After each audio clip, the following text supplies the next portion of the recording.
தோழர்களே அனைவருக்கும் அன்பான வணக்கங்கள். தமிழ்நாடு கலை இலக்கிய பெருமன்றம் சென்னை மாவட்டம் ஒருங்கிணைக்கும் போராட்டங்களும் தியாகங்களும் நிறைந்த இந்திய கம்யூனிஸ்ட் கட்சியின் நூற்றாண்டு விழா இணையவழி கருத்தரங்கில் இன்றைய தினம் ஒரு அரிய தலைப்பிலே, யாரும் அறியாத ஒரு தலைப்பிலே ஒரு சிறந்த உரையை நாம் கேட்க இருக்கின்றோம். தோழர் குருசாமி மயில்வாகனன் அவர்கள் ஒரு சிறப்பான ஆளுமை குறித்து உரை நிகழ்த்திருக்கின்றார்.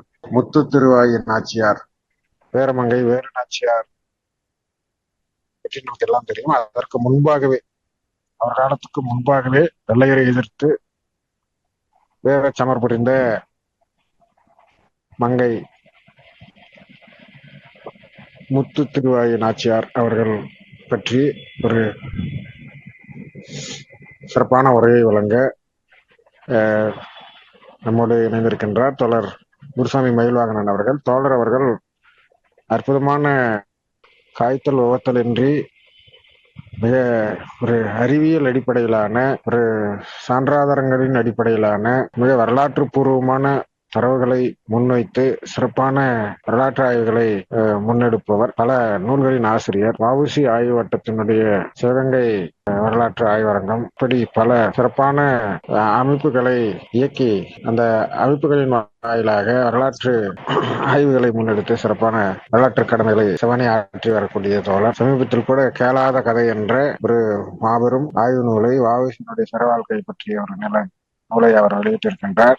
அது குறித்தும் நாம் நம்முடைய அரங்கிலே நாம் அதனை அறிமுகம் செய்து தோழர் கதிர்நம்பி அவர்கள் உரை நிகழ்த்தினார் சில தினங்களுக்கு முன்பு. அது அனைவராலும் பாராட்டப்பட்ட, அனைவராலும் இப்போது புத்தக திருவிழாவிலே கூட அது கொண்டாடப்பட வேண்டிய ஒரு நூலாக இது அமைந்திருக்கிறது. அப்படிப்பட்ட ஒரு கேளாத கதை, வ.உ.சி. குறித்த தோழர் வ.உ.சி.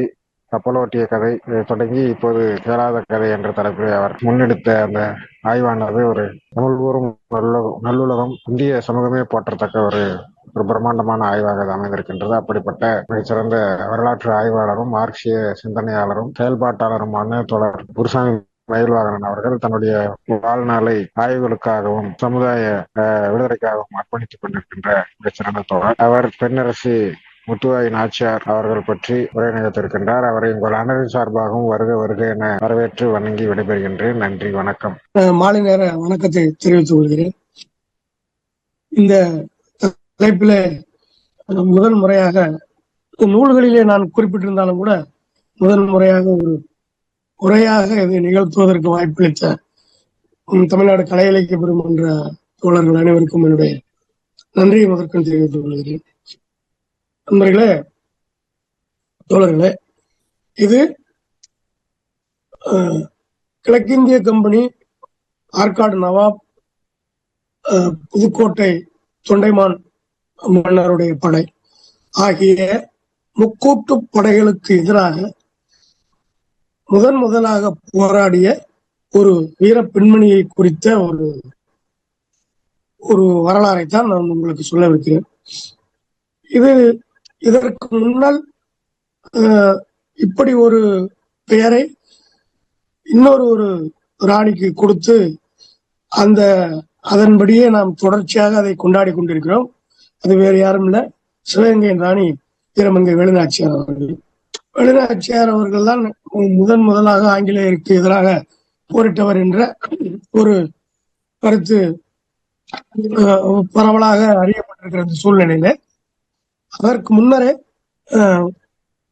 இரண்டாம் முத்து திருவாயி நாச்சியார் என்கிற ராமநாதபுரம் ராணி போர்க்களம் கண்டிருக்கிறார் என்கிற ஒரு வரலாறு ஒன்று, அது கைவிடப்பட்ட ஒரு வரலாக இருந்து வந்திருக்கிறது. ஏனென்றால் இது குறித்த ஆவணங்கள் நமக்கு வெளிப்படையாக இருக்கின்றன. அந்த ஆவணங்களை பல பேர் பயன்படுத்தி இருக்கிறார்கள், பலர் பேசி இருக்கிறார்கள். ஆனாலும் கூட அதற்குள் இருக்கிற இந்த விஷயத்தை யாரும் மையப்படுத்தி அல்லது முதன்மைப்படுத்தி பேசுவதில்லை. அது எப்படி கடந்து போகிற ஒரு விஷயமாக சென்றிருக்கிறார்கள். வரலாற்று ஆய்வாளர்கள் இப்படி கடந்து போவதன் மூலம் உண்மையாக கிடைக்க வேண்டிய புகழை கொடுக்காமல் நாம் இருந்திருக்கிறோம் என்கிற ஒரு மன வருத்தம் என்னிடம் உண்டு.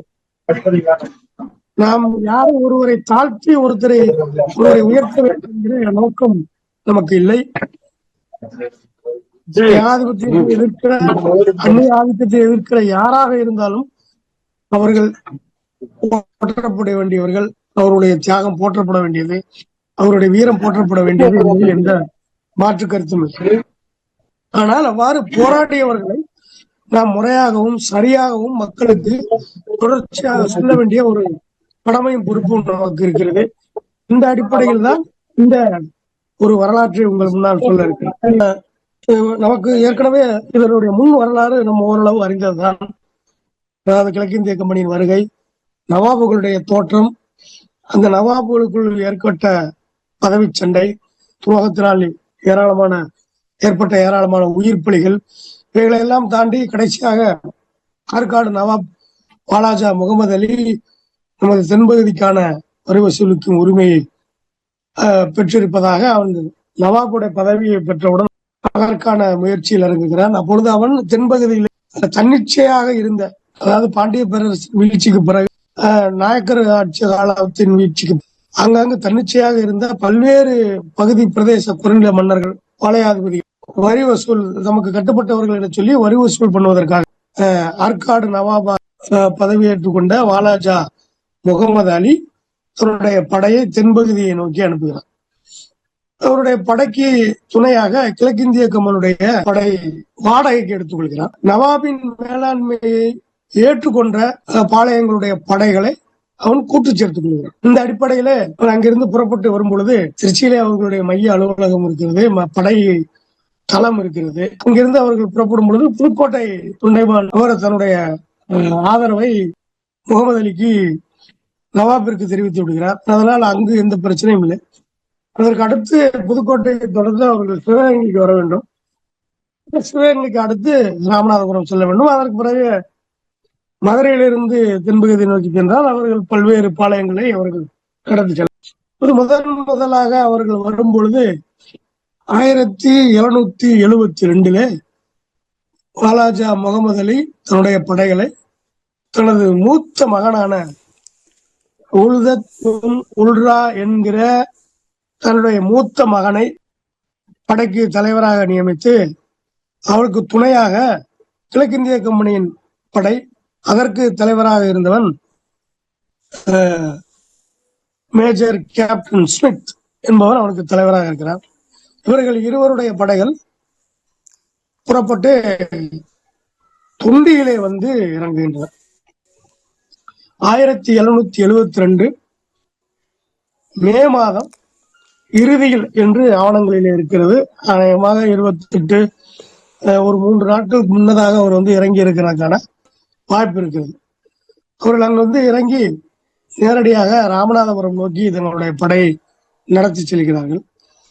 அதுவரை தென்னகம் கண்டிராத பீரங்கிகளை எல்லாம் அவர்கள் கொண்டு வருகிறார்கள்.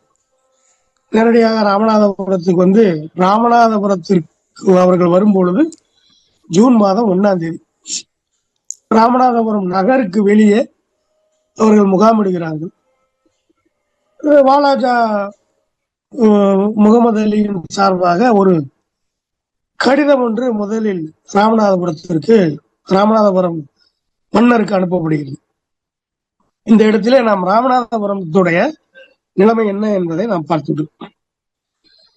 உங்களுக்கு தெரியும், ராமநாதபுரம் சேதுபதியிலே மிகவும் பிரபலமான ஒரு சேதுபதி கிழவன் சேதுபதி என்ற ரகுநாத சேதுபதி.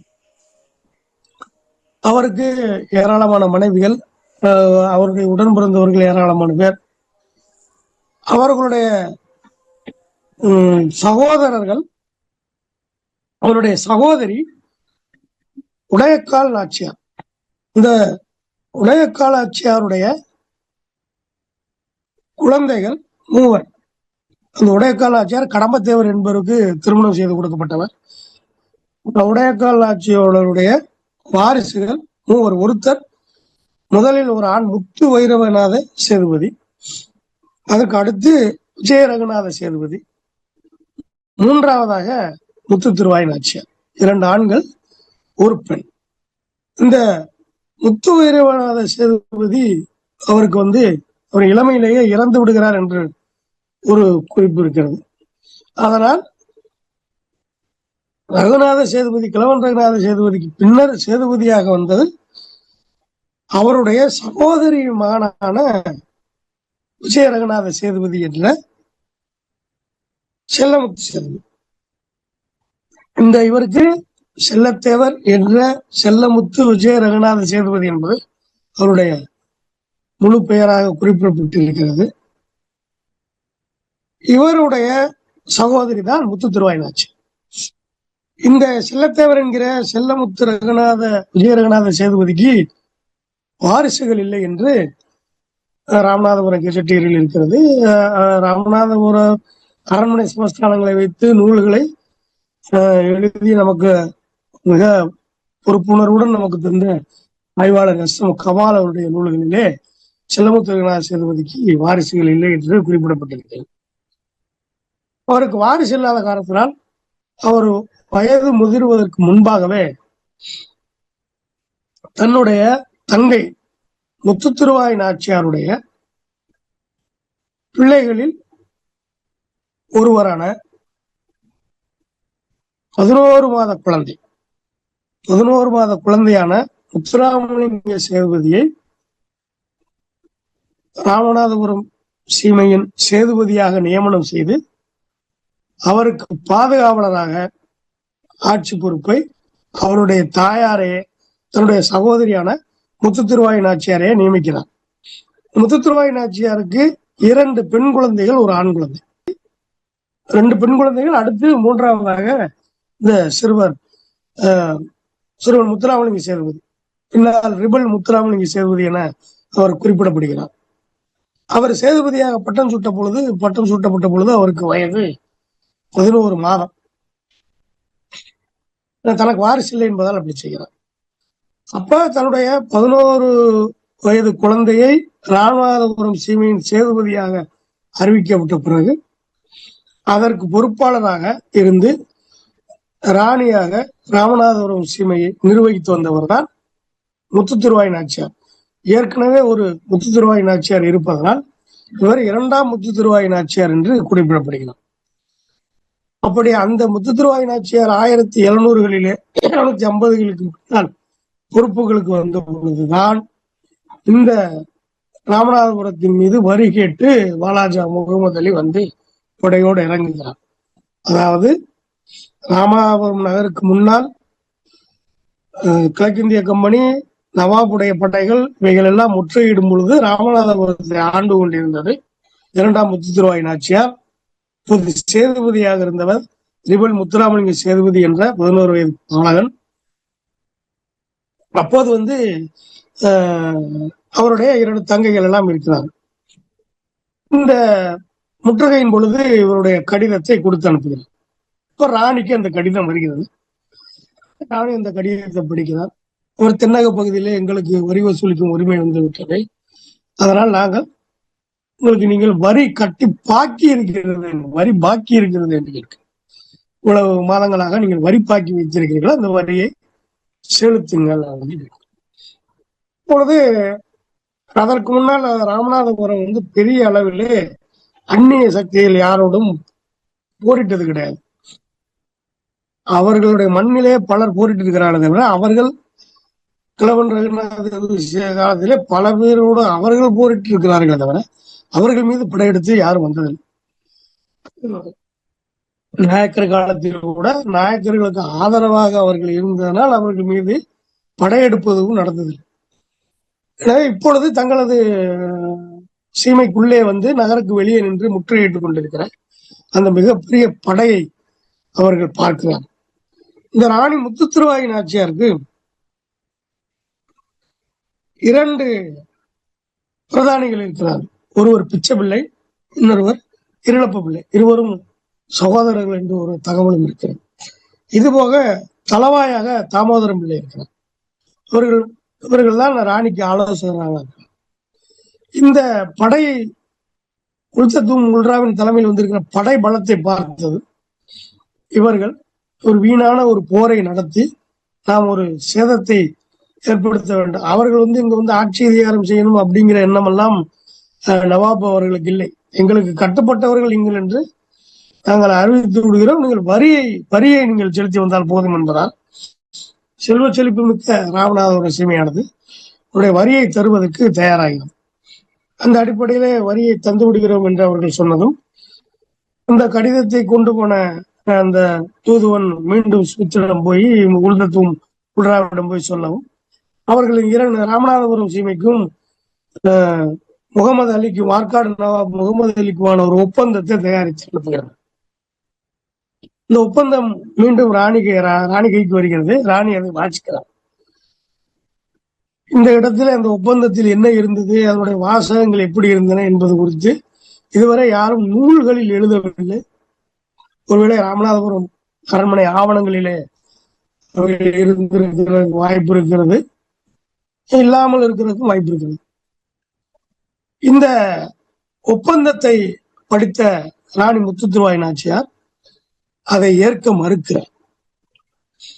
இதற்கு எஸ் எம் கமால், இந்த ஆவணத்தை குறிப்பிடுகிற எஸ் எம் கமால் என்ன குறிப்பிடுகிறார் என்றால், தங்களுக்கு அடிமையாக இருக்க வேண்டும் என்பதை போன்ற வாசகங்கள் அந்த ஒப்பந்தத்தில் இருந்ததால் அதை ஏற்க ராணி மறுத்திருக்கிறார் என்று ஒரு பொதுவாக ஒரு மதிப்பீடாக குறிப்பிடுகிறார். அவ்வாறு இருப்பதற்கான வாய்ப்புகள் நிறைய இருக்கின்றன. ஏனென்றால் வரியை வாங்கிவிட்டு போறது என்றால் ஒன்றும் பிரச்சனை இல்லை. ஆனால் வரியை வாங்கி கொண்டு நீ எங்களுக்கு அடிமை என்பது போல அவர்கள் அதிகாரம் செலுத்தினார் என்றால் அதை எந்த சுயமரியாதை உள்ள பாளையக்காரரும் மன்னரும் ஏற்றுக்கொள்ள மாட்டார். அந்த அடிப்படையிலே அந்த ஒப்பந்தம் தங்களுடைய சுயமரியாதைக்கு எதிராக இருந்தது என்பதால் அந்த ஒப்பந்தத்தை ஏற்க மறுத்த ராணி அவர் மீது போர் தொடுப்பதற்காக தயாராகிறார். 1772 ஜூன் மாதம்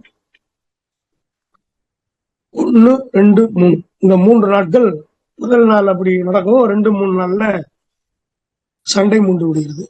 ஆனால் நவாபின் படை, கிழக்கிந்திய கம்பெனியின் படை மிகப்பெரிய படை. பெரிய படை என்றால் வலிமை மிக்க படை. நம்மளிடம் வேல்கம்புகளும் ஈட்டிகளும் தான் இருந்தன. 1-2 நாட்டு துப்பாக்கிகள் இருந்திருக்கு. ஆனால் அவர்களிடம் பீரங்கி படை இருக்கிறது, இயந்திர துப்பாக்கிகள் இருக்கின்றது, குண்டுகள் இருக்கின்றன, எரிகுண்டுகள் எல்லாம் இருக்கின்றன. அந்த அடிப்படையிலே அவர்கள் நவீனமான முறையிலே போர் பயிற்சி பெற்ற படை வீரர்கள் கிழக்கிந்திய கம்பெனியின் படைகளில் இருக்கிறார்கள். எனவே அவர்கள் மிக எளிதாக என்று சொல்ல முடியாது, மிக விரைவாக அவர்கள் அரண்மனையை முற்றுகையிடுகிறார்கள். இருப்பினும் கூட அந்த அரண்மனையை அவர்கள் முதல் நாளிலே கைப்பற்ற முடியும். 3 நாட்கள் அந்த முற்றுகை நடைபெறுகிறது. 3 நாட்கள் நடைபெற்ற முற்றுகை 3வது நாளில்தான் அரண்மனை சுவற்றிலே ஒரு துளையை பீரங்கியால் போடப்படுகிறது. அந்த துளை ராமநாதபுரம் அரண்மனை சுவரில் அந்த துளை போடப்பட்டவுடன் படை வீரர்கள், நவாபின் படை வீரர்கள் உள்ளே நுழைகிறார்கள். அதே சமயம் உள்ளே போய் அவர்கள் அரண்மனை கதவை திறக்கும் பொழுது ராமநாதபுரம் மக்களும் உள்ளே நுழைந்திருக்கிறார்கள். உள்ளே நுழைந்து போரிட்டு இருக்கிறார். இது மிகவும் ஒரு ஆச்சரியம் தரத்தக்க செய்தி. அதிகமாக யாரும் பேசாத ஒரு செய்தி. முதலாக நவாபனுடைய படைகள் கிழக்கிந்திய கம்பெனியுடைய படைகளை எதிர்த்து ராமநாதபுரம் சீமையினுடைய படைகள் மட்டுமல்லாது ராமநாதபுரம் பொதுமக்களும் இறங்கி போரிட்டு இருக்கிறார்கள் என்பது மிக முக்கியமான ஒரு விஷயம். அந்நிய ஆதிக்கத்திற்கு எதிராக முதல் போரிலேயே மக்கள் களத்தில் இறங்கி இருக்கிறார்கள் என்பது தமிழகத்தினுடைய ஒரு பெருமை மிக்க ஒரு செய்தி தான். அந்த போரிலே இறங்கி போரிடுகிறார்கள். அந்த போரின் முடிவிலே ராமநாதபுரத்தை நவாபின் படை வீழ்த்துகிறது. 4 கைது செய்யப்படுகிறார்கள். முத்துத்திருவாய் நாச்சியார், அவருடைய 2 மகள்கள், சேதுபதியாக இருந்த பாலகன் முத்துராமலிங்க சேதுபதி, இவர்கள் எல்லோரும் கைது செய்யப்பட்டு திருச்சிக்கு கொண்டு செல்லப்படுகிறார்கள். நண்பர்களே, இதன் பிறகுதான் அந்த படை சிவகங்கைக்கு வருகிறார். ராமநாதபுரத்தை போரிட்டு ராமநாதபுரத்தை வீழ்த்திய பிறகுதான் சிவகங்கைக்கு வருகிறது. சிவகங்கையில இதே போல ஒரு கடிதத்தை அனுப்புகிறாங்க. அப்போது இங்கு மன்னராக இருப்பவர் முத்துவடுகநாதத்தேவர், அவருடைய மனைவிதான் வீரமங்கை வேலுநாச்சியார்.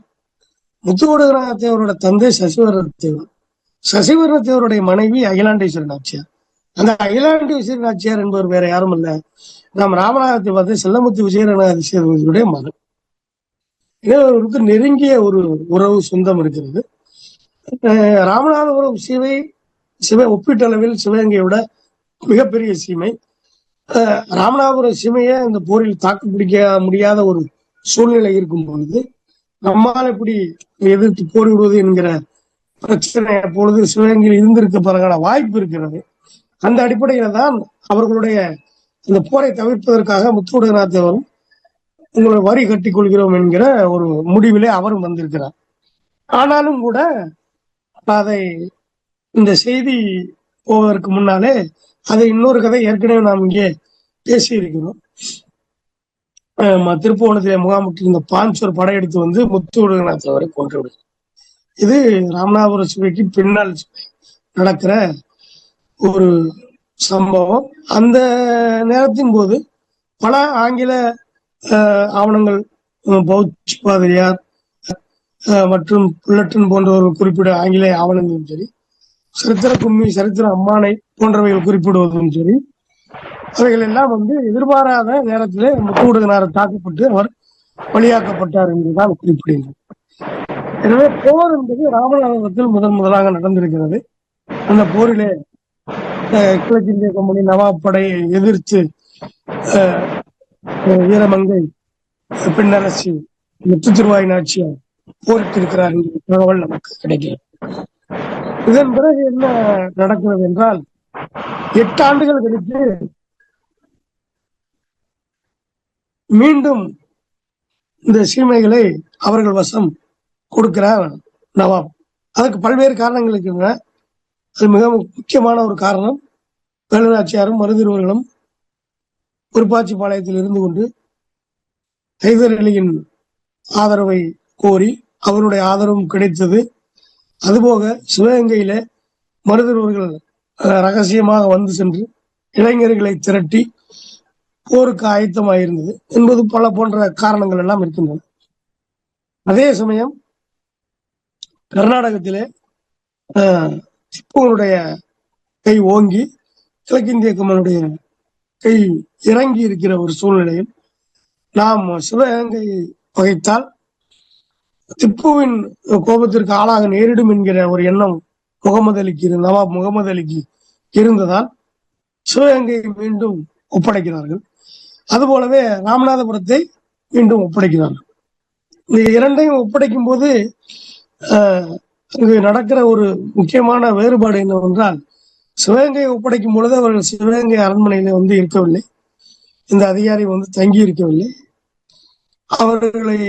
அவர்களுடைய நிர்வாகத்தை மேலாண்மை செய்யவில்லை.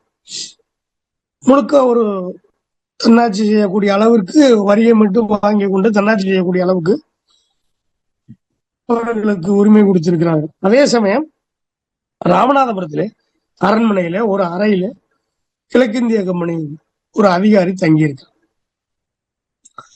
அந்த அறை அவன் அங்கிருந்து இந்த சிறையில் 8 ஆண்டுகளுக்கு பிறகு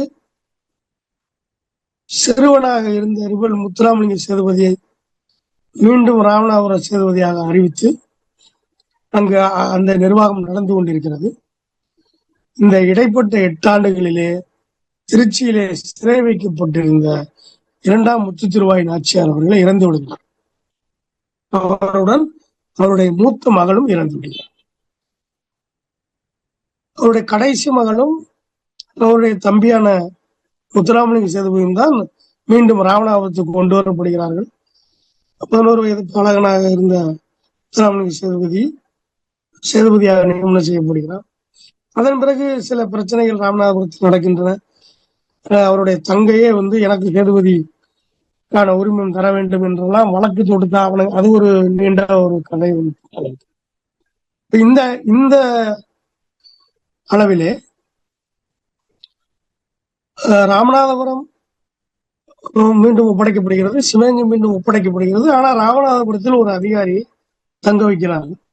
அந்த அதிகாரி தொடர்ச்சியாக அங்கே தங்கியிருக்கிறார் என்பதற்கு நிறைய ஆவணங்கள் இருக்கின்றன. குறிப்பாக கட்டபொம்மன் நாயக்கரை பாஞ்சாலங்குறிச்சியில் இருந்து தன்னை பேட்டிக்காண்டு வர சொல்லி ஜாக்சன் வர சொல்லுகிற இடம், அவர்கள் இருவரும் சந்தித்த இடம் ராமநாதபுரம் அரண்மனை தான். அந்த அரண்மனையிலே இருந்த ஜாக்சனுடைய அறையில் தான் கட்டபொம்ம நாயக்கர் வந்து சந்திக்கிறார்.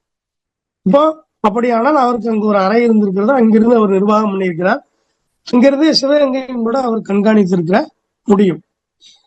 இந்த நிலைமையில் பின்னால் வந்து அவர்கள் பிற்காலத்திலே காலம் செல்ல செல்ல நவாபின் ஆதிக்கத்தை முழுவதுமாக வீழ்த்தி கிழக்கிந்திய கம்பெனி முழுக்க ஆட்சி அதிகாரத்தை கையில் எடுத்துக் கொண்ட நிலையில அவர்களுக்கு எதிராக தென்னகத்தின் பல பாளையங்கள் போராடுகின்றன. புலித்தேவரில் தொடங்கி பல்வேறு சிறு சிறு பாளையங்கள் எல்லாம் போராடி வெற்றியடையாமல் தோல்வியை தழுவுகின்றன.